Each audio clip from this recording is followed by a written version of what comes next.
In case you didn't know, it is National Pinot Noir Day. How about that? And joining us to help us celebrate this morning and share her expertise is Sandra from Sandra's Wine Life. So good to see you, Sandra. The last time you joined us, I was not here, so I'm so happy to finally meet you. You too, Carly. Thank you. Yes, I was traveling a lot this summer for my company and all over France, Italy, and Turkey.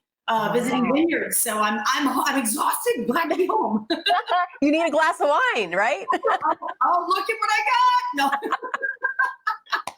All right, so Sandra, we were talking before we got started. I feel like the Pinot Noir is really having kind of its moment. I feel like it is a very, very popular wine now, more so than maybe in years past. Are you seeing that as well? I mean, kind of give us the history lesson behind Pinot Noir, if you can, for a little bit. Well, thank you. Yeah, well, Pinot Noir comes from Burgundy. This is the birthplace of Pinot Noir, is Bourgogne or Burgundy, and we've been growing it here in the United States. It's becoming more and more popular because it's just a fantastic food wine. I call it the fool's-proof wine.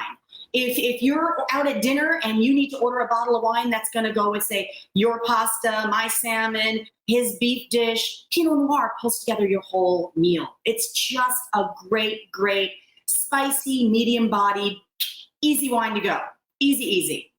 All right. Well, when it comes to brands, though, and there's so many options, people get overwhelmed, Sandra, with how many options there are. What say you? Well, so I'm showing you 4 of them. So we have them beautiful Pinot Noirs in America up at the Willamette Valley. And this is Montefiore. This is a fantastic $19 great bottle of wine, also organic. And I'm going to talk a little bit about the organics. I've got 3 organic wines here. So when you think of Pinot Noirs in the United States, we've got them up in Oregon and we have them in California, in Sonoma. This is Banshee. So in our country, we tend to make everything big, right? We do everything over the top here in the United States. So our Pinot Noirs have some really nice meat to them. You're looking for that bright cherry, that nice spice. These are really gorgeous, gorgeous wines. Both of them, as I said, organic. So there's no pesticides, very little sulfites.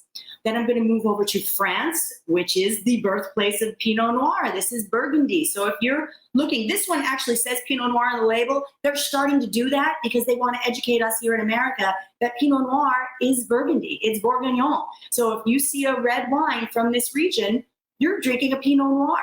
In France, they're lightly oaked. They're a little more elegant, a little, like, I won't say softer on the palate, but just not as big and wild as some of the American ones. Really elegant, lovely, lovely dinner wine. The last one I'm going to show you is from an area that people don't think of it for Pinot Noir. They only think of it as Sauvignon Blanc, is New Zealand. And New Zealand, this is Mudhouse. New Zealand is making fantastic Pinot Noirs. So next time you go over to that New Zealand section to get your Sauvignon Blancs, try a New Zealand Pinot Noir. This one, again, another organic red wine, which some of you that might have some issues with sinus issues, anything, usually if you switch to organic reds, they will help lessen any of that. A lot of it's a sinus thing for a lot of people, and they get very flush. But you can do a little investigation and talk to your wine shop people. They will let you know which ones are organic. Good to know. All right. So, Sandra, with red wine, there's always a little, like, what's the temperature you think best served for Pinot Noir? Because I know that's an issue. You know, people, I don't know, they have their kind of traditions, how they like things. Right. Everybody thinks about, and I was going to say, this is the biggest mistake that people make drinking Pinot Noir is temperature. You should be drinking your Pinot Noirs chilled. A lot of people talk about room temperature, right? Like my house is 70 degrees. If you're entertaining outside, it can be 80, 85 degrees outside. You don't want to be drinking a 70 or 80 degree bottle of wine. You want to drink your Pinot Noirs very similar to the temperature you're drinking your Chardonnays, around 55 degrees. You want your Chardonnays a little warmer than those light Sauvignon Blancs and bubbles. So you want them around 55. You want your Pinot Noirs at 55 degrees. Why is that? If you're drinking a 70 or 75 degree bottle of wine, it can be very flabby. You'll notice mostly the alcohol laying right on top of the surface. When it's chilled, it brings out all the bright cherry, all the spice. You're making a big mistake. You're cheating yourself out of these beautiful flavors So if you're entertaining outside and you've got all the white wines stuck on the ice, throw those Pinot Noirs on there too. All right. That's so interesting to me. That's how I like mine, is just a little chilled. And by the way, you said this is great for summer, so right now, and then even Thanksgiving too, because it is such a foodie wine for, as we're kind of thinking ahead to the holidays. I know, I'm so scared. Oh my gosh. Thanksgiving's right around the corner. This will be a fantastic thing. Craziest meal, right? The craziest meal to match a wine to. You've got sweet and salt and crunchy and savory and cranberry sauce and gravy. That is a real tough meal to match wines with. Pinot Noir, absolutely. Keep it in America. Buy some great, the Banshee or the Montanori.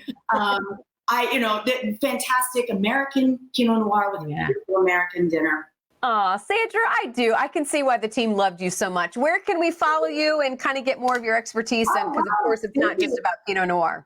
I'm on Instagram every Wednesday. I do a little wine class on my Instagram, which is Sandra's Wine Life. And my website is sandraswinelife.com. And I have a book coming out this fall, so I'll be sure to get you one, Carly. Yes, come back when it's out, okay? We need to talk all about it. I would love it. Have a wonderful rest of summer. All right, you too, Sandra. Again, you're looking like summer, like a ray of sunshine. I love it. Cheers. Take care. Thank you. Bye-bye.